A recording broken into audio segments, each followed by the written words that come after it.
사람들은 누구나 한 번 사는 인생에서 최고의 가치를 찾으려고 애쓸 겁니다.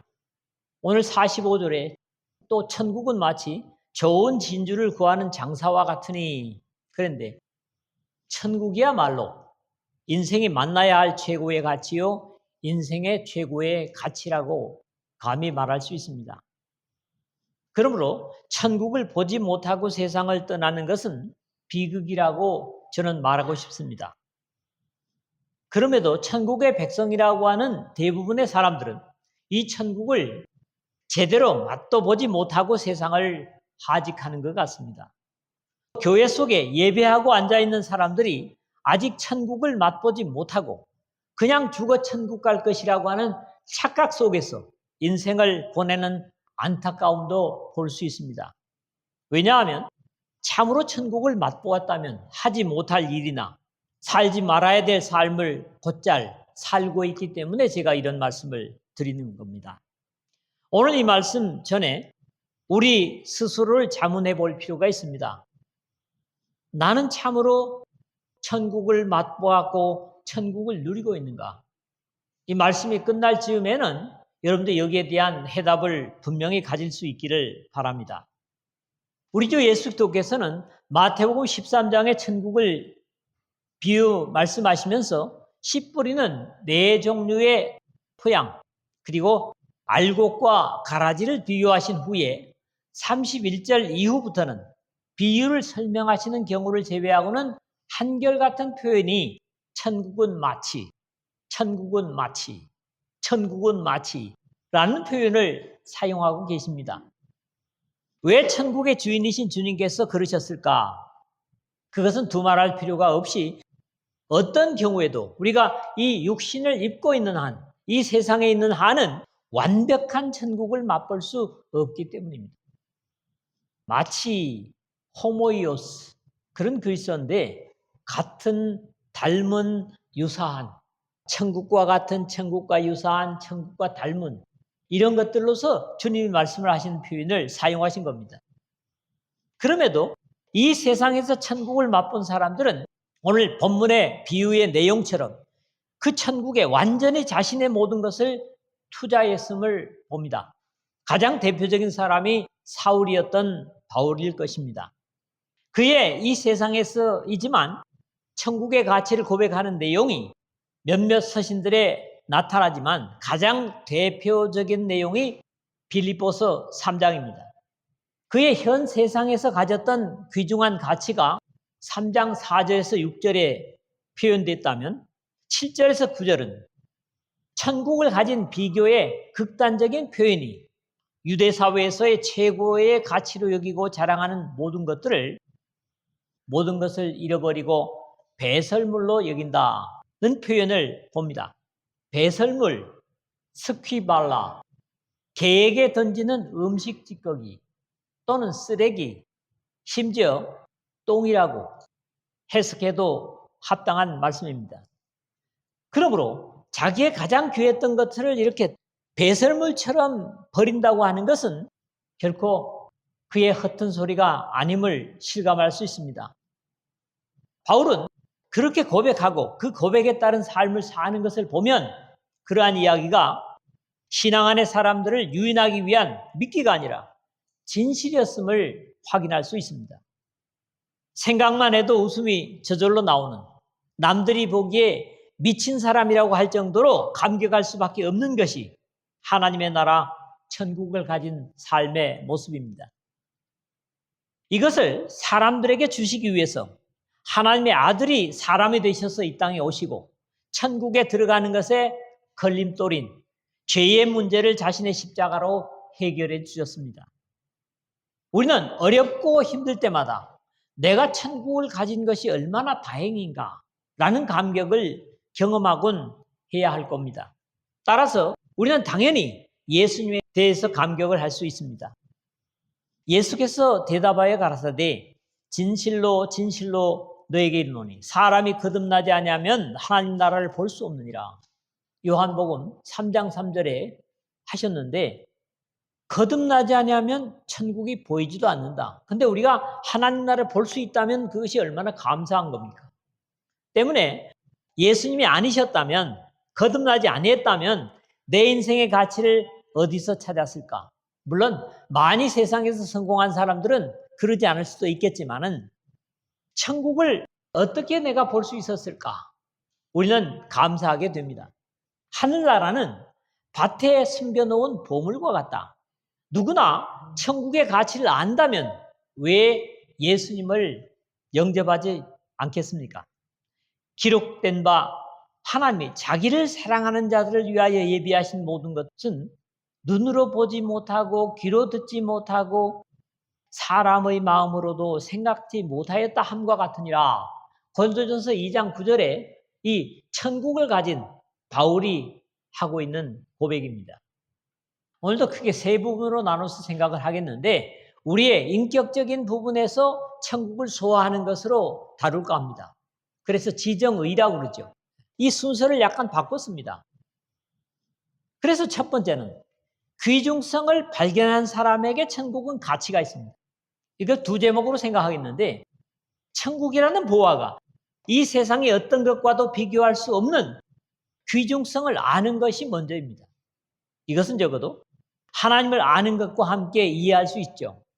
이런 이유 때문에 호세아 선지자는 그러므로 우리가 여호와를 알자. 힘써 여호와를 알자. 호세아서 6장 3절 상반절에 했고 나는 인애를 원하고 제사를 원하지 아니하며 번제보다 하나님을 아는 것을 원하노라. 6장 6절에 하나님의 마음을 그대로 전해주고 있습니다. 이런 입장에서는 아는 것은 대단히 중요하고 하나님을 아는 영적인 지식이라면 결코 제한되지 않을 겁니다.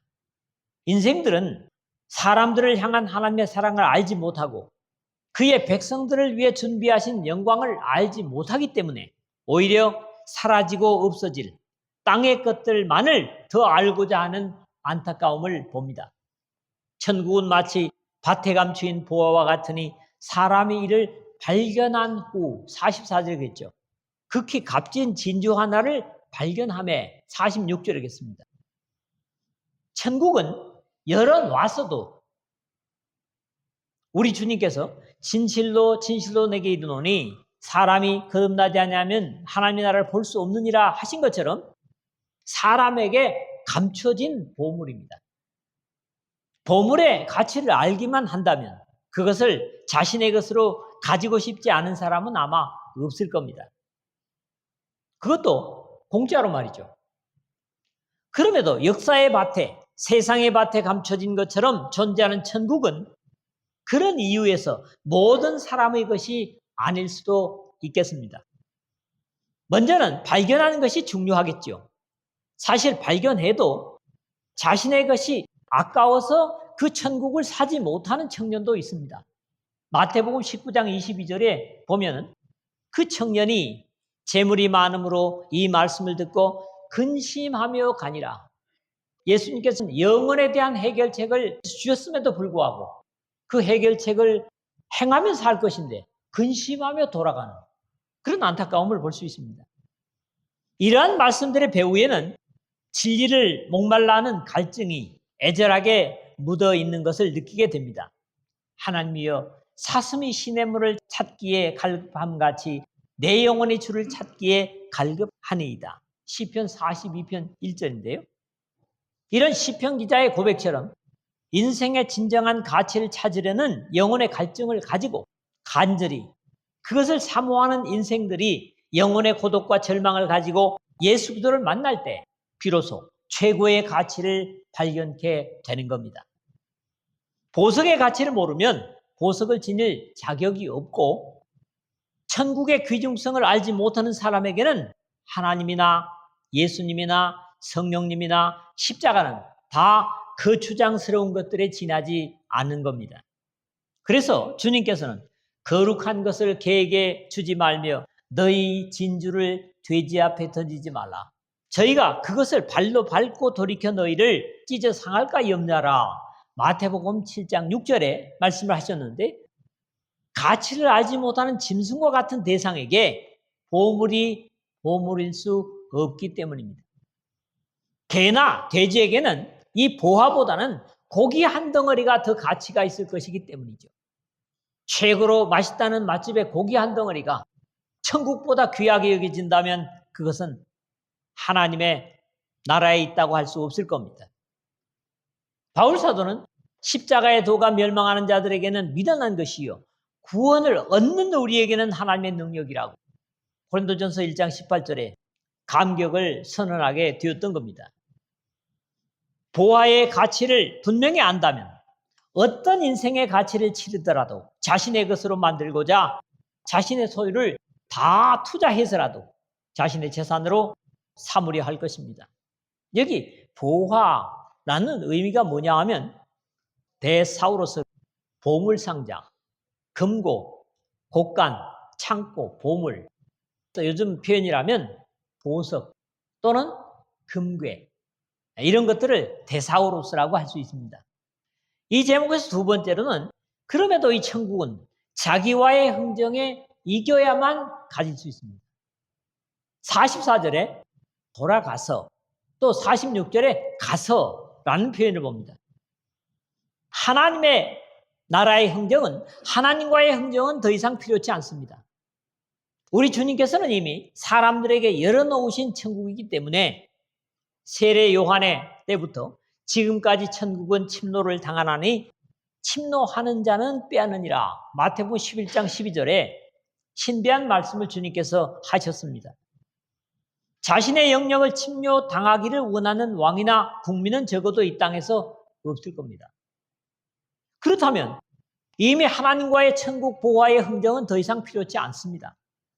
어떤 사람과의 흥정도 필요치 않습니다. 그럼에도 모든 거래에는 흥정이 따르고 천국의 흥정은 오직 자신과의 흥정만이 남아있는 겁니다. 왜냐하면 자신의 모든 것을 다 지불해야 하기 때문입니다.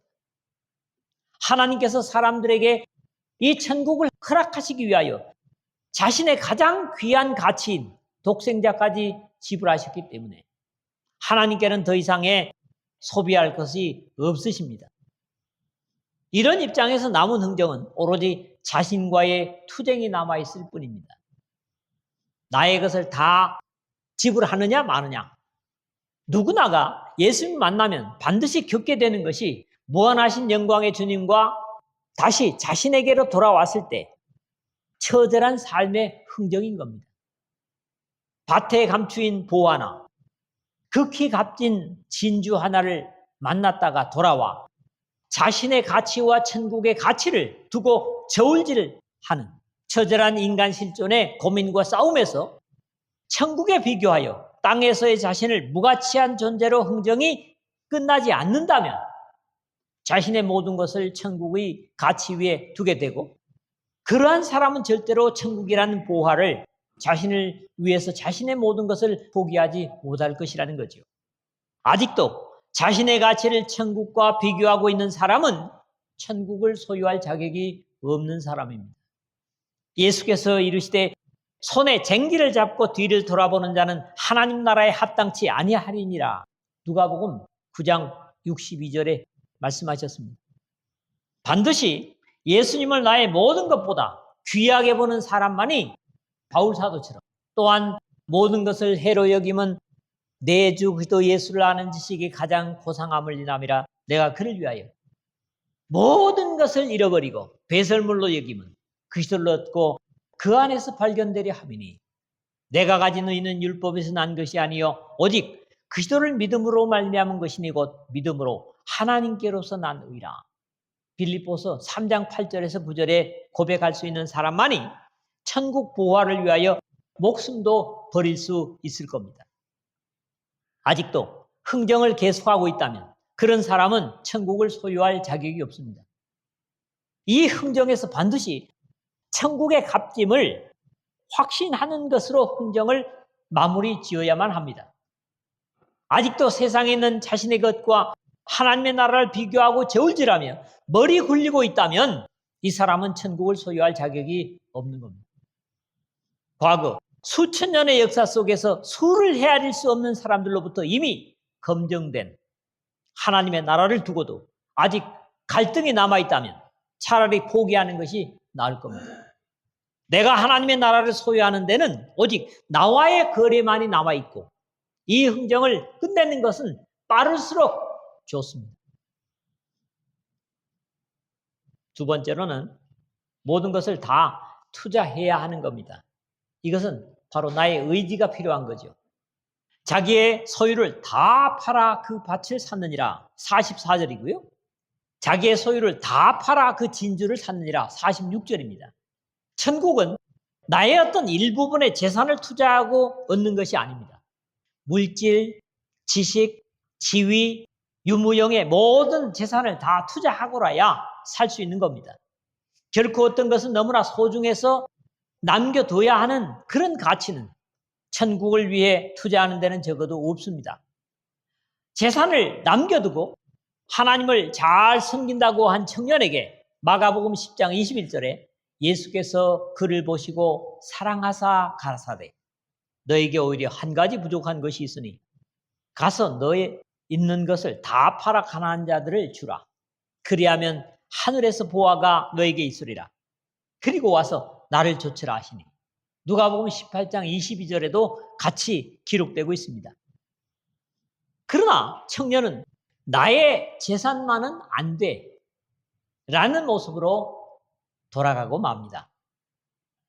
천국이라는 보화를 나의 것으로 삼기 위하여 예수님의 두려운 투자 자문에 그대로 순종해야 합니다. 마가복음 12장 30절에 너의 마음을 다하고 목숨을 다하고 뜻을 다하고 힘을 다하여 주 너의 하나님을 사랑하라 하신 것이요. 33절을 가지고 마태복음 22장 37절에도 같이 나타납니다. 여기서 우리 인생에 제외된 것은 아무것도 없습니다.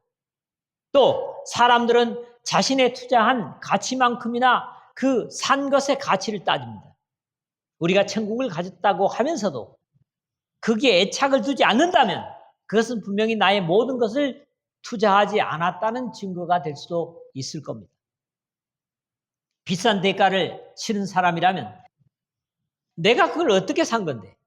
라는 이유 때문에라도 귀중하게 여길 수밖에 없습니다.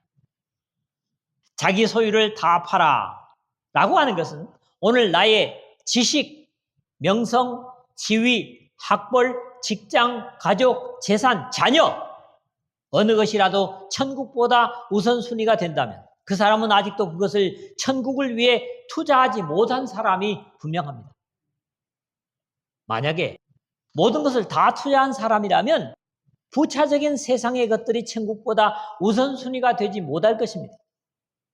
우리는 누가복음 14장 16절에서 24절이나 마태복음 22장 1절에서 10절에 큰 잔치의 비유에서 초청받았던 사람들처럼 나는 밭을 샀음에 아무래도 나가 보아야 하겠다. 나는 소 5겨리를 샀음에 시험하러 가니 나는 장가 들었으니 그러므로 가지 못하겠노라. 누가복음 14장 18절에서 20절의 내용인데요. 핑계하는 사람들과 다르지 않을 겁니다. 하나님의 잔치는 열려 있는데 나는 직장 때문에 가까운 사람의 혼례식 때문에 어쩔 수 없이 가봐야겠다는 말은 이미 천국에 대한 가치나 귀중성을 잃어버린 사람으로 하나님은 기뻐하지 않으실 겁니다. 물론 이것은 다음에 말하려고 하는 결과에 있어서도 후회하는 사람과 다르지 않을 겁니다. 천국은 이 모든 것을 상쇄하고도 남음이 있는 귀한 것입니다. 그럼에도 이것은 사람마다 그렇지 못할 겁니다. 그렇기 때문에 나의 귀중한 모든 것을 다 주고받고도 결코 아쉬움이나 손해로 여기지 않는 것이 바울이나 마지막까지 박해 속에 살면서도 감격으로 평생을 살았던 사도 요한을 비롯한 참으로 천국을 맛본 사람들의 한결같은 삶의 모습이요 확신이었습니다. 그러므로 우리가 천국을 가졌다면 같은 확신을 가져야 된다는 거죠. 세 번째로는 이제 천국을 알고 그리고 나의 모든 것을 투자해서 그래서 지정의라고 그랬죠. 의지까지를 썼고 이번에는 정입니다. 감정이죠. 그러나 모든 것을 다 투자하고도 아깝지 않은 것입니다. 천국을 진정한 보배로 소유한 사람은 만족과 기쁨이 결코 식지 않을 겁니다. 그 가치와 힘은 이 세상의 그 무엇과도 비교될 수 없는 능력을 발휘할 겁니다. 세상의 보석은 어둠 속에서는 결코 빛나지 않습니다. 스스로 빛나지 않는 것이 보석이기 때문이죠. 그러나 천국이라는 보화는 어두움 속에서 더 빛이 강하게 나타나게 됩니다. 천국을 가진 자는 세상의 모든 것들이 가치를 잃게 될 때 오히려 더 가치를 빛내게 될 것입니다. 이 역사의 마지막에 오히려 더 찬란한 영광을 나타나게 될 것입니다. 여기서도 몇 가지를 생각하겠는데, 첫 번째로는 사람과 대상에 관계없이 감격할 수 있다는 거죠. 원수가 원수로 보이지 않는 화해장이 이루어지는 곳이 천국입니다.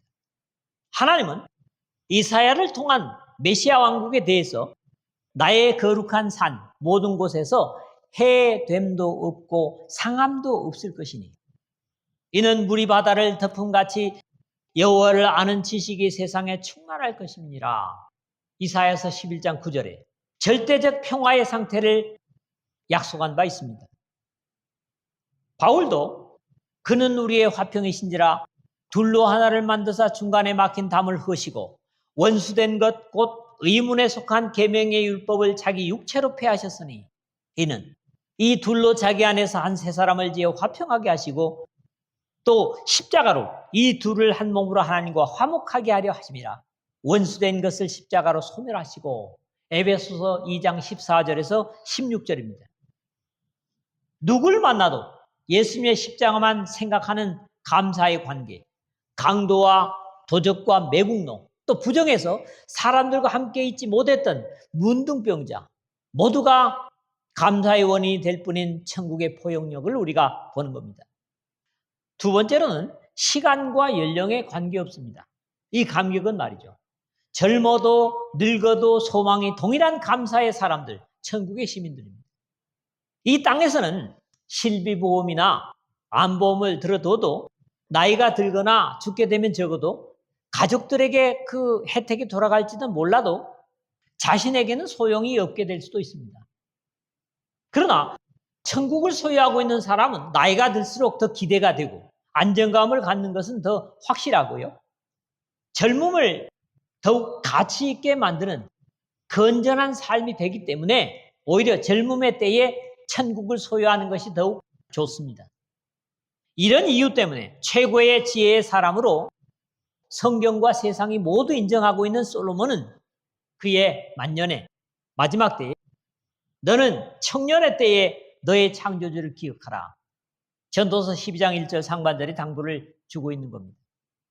이 세상에서 우리의 생명이나 건강은 담보될 수 없기 때문에 어린아이에서부터 세상을 하직할 나이가 가까운 사람일지라도 삶을 모두 천국에 투자한다면 그보다 더 안전한 보호처는 없습니다. 이 제목의 세 번째는 상황과 조건의 관계가 없습니다. 천국에 대한 감격은 말이죠. 어떤 위기와 절망이건 감옥이건 천국을 가진 사람을 괴롭힐 수 없습니다. 그것이 비록 불 가운데 있다고 할지라도 천국은 자기 백성을 보호하시는 것은 다니엘서 3장에서 친구들인 하나냐, 미사엘, 아사랴라는 세 히브리 청년들에게서 보는 바입니다. 특히 그들은 절대 권력을 가진 전제 정치를 하는 왕의 권력 아래서 사형 선고를 받았음에도 하나님의 아들은 천국의 확실한 시민인 이 청년들을 완벽하게 불 가운데서 지켜냈고 그 후에 6장에서는 어떤 허물도 찾을 수 없어서 수많은 강요들에게 모함을 당한 다니엘은 왕의 권위를 세워주는 듯한 불법인 임시조치법을 만들어서 죽이려 했지만 오히려 죽이려 하려고 하던 그 사람들의 가족과 함께 그들이 죽임을 당합니다. 하나님은 며칠씩이나 굶주린 사자들의 입을 막아서 자신의 충성된 백성인 다니엘을 사자굴에서 살려내요. 오히려 영광을 드러내심을 봅니다. 어디에 존재하든 어떤 상황 속에 갇힌다고 해도 천국은 소멸되는 것이 아니기 때문입니다. 이러한 보호와는 돈으로 살 수는 없습니다. 가치를 매길 수 없기 때문에 주님께서 우리에게 거저 주신 것이죠. 또 이러한 확신이 있고서야 모든 것을 아낌없이 투자할 수 있을 겁니다. 경제공황을 모르는 천국. 마침내는 상황을 정복하고 위기를 다스리는 능력으로 결과할 것입니다. 비록 죽을 병에 걸려있는 상황일지라도 천국을 가지고 있는 사람이라면 두려움의 이유가 되지 않는 이유입니다. 네 번째로는 거짓 천국만 맛보고도 그곳에서 벗어나오려고 하지 않습니다. 사람들이. 바로 이단에 대한 얘기죠. 이단에 빠진 사람들이 벗어나지 못하는 이유는 왜곡되긴 했어도 거기가 천국 같기 때문이에요. 이단들의 특징 중에 하나는 뭡니까? 이 세상의 모든 것들 다 가치가 없는 것이야. 그러니까 모두 팔아 바쳐. 이렇게 독려를 합니다. 그리고 그 이단에 속한 사람들은 다 그러죠. 이런 입장에서는 오늘 본문에 자기의 소유를 다 팔아 그 밭을 샀느니라 44절 하반절이나 자기의 소유를 다 팔아 그 진주를 샀느니라는 46절 하반절의 내용과 이런 데는 같아요. 거짓된 교리에서 세상의 것을 다 팔아 바친 신도들은 이제 가짜이긴 하지만 하나님이라고 여겨지는 그 교주의 처분만을 기다리고 교주에 의해서 모든 것이 통제됩니다. 여러분 어떨지 모르지만 사람은 절대적인 통치자에 의해서 통제되는 것을 사람들은 바래요. 그리고 그게 안심을 하거든요. 그렇기 때문에 세상과 다르게 돌아가는 철저한 통제 아래 이루어지는 일사불란하게 움직이는 그곳이 천국이라고 착각하면서 자신들의 목숨을 잃는 한이 있어도 절대 복종을 바치는 겁니다. 물론 어떤 경우에나 주님께서 재림하시는 이 역사의 말미에는 거짓이 들통나고 말겠지만 그들은 착각 속에 철저한 복종과 통제된 삶이 이루어지고 그것은 철저한 종노릇이지만 착각하게 만듭니다. 거짓된 교리에서는 이런 일들이 있게 되지만 건전한 신앙의 사람들은 오히려 이렇게 하나님께만 소망을 두지 못하고 철저하게 자신의 삶을 하나님께 드리는 일에 더 어려운 것이 이 땅에서 사실인 것 같습니다. 그러나 아십시오. 이 땅의 어떤 가치로도 우리에게 진정한 감격을 줄 수 없다는 것을 말씀을 간략하게 맺습니다. 천국은 천국의 참된 가치를 발견할 수만 있다면 자기를 극복하고 모든 것을 투자할 수 있을 겁니다. 아직도 천국이 가려져 있다면 머뭇거릴 수밖에 없을 겁니다. 천국은 나의 일부분으로 살 수 있는 것이 아닙니다. 나의 모든 것을 투자하고라야 얻을 수 있는 겁니다. 뿐만 아니라 모든 것을 다 투자하고도 전혀 아깝지 않은 그리고 시간을 초월해서 누리는 감격과 화해의 장소 그것이 다른 장소가 아닌 천국을 가진 자의 마음에서부터 이루어지는 겁니다. 아직도 하나님 나라의 어떤 명령에 여러분들이 세상 일이 그보다 더 귀하고 포기할 수 없어진다면 죄송합니다만 그것은 천국을 갖고 있는 것이 아닙니다. 이런 원리와 말씀 속에서 오늘 나는 천국을 가지고 있는가? 여기에 대한 답변이 됩니까?